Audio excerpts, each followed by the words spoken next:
আমি তোমার জন্য নিজের হাতে রান্না করে নিয়ে আসছি। তুমি না আমার হাতে রান্না খেতে অনেক পছন্দ করো। এই যে দেখো তোমার জন্য আমি কত কিছু নিয়ে এসেছি, সবগুলো তোমার খেতে হবে। কি খাবে না? কেন? তুমি না খেলে কিন্তু আমি অনেক রাগ করবো, অনেক রাগ করবো। কি বলেছি বুঝেছো তো? বুঝেছো বুঝেছো?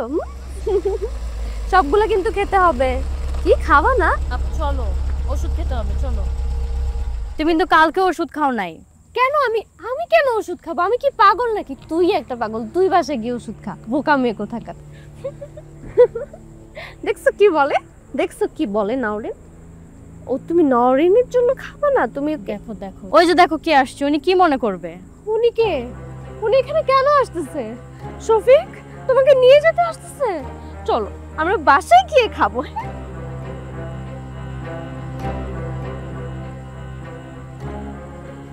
আমি তোমাকে বাসায় গিয়ে নিজের হাতে খাইয়ে দেবো, ঠিক আছে?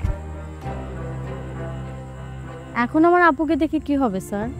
যদি ওষুধ খায় তো ঠিক থাকে, আর যদি না খায় তাহলে সারাদিন কি যে বলে তার বলে বোঝানো যাবে না। স্যার আমার আপুর জন্য দোয়া করবেন। আর তাছাড়া আমি তো জানি আপনি আমার আপুর সাথেই দেখা করতে আসছেন। না তাওরিন, আমি আমার ভাগ্যকেই দেখতে আসছি। না স্যার, এটা তো ভাগ্য না, এটা দুর্ভাগ্য।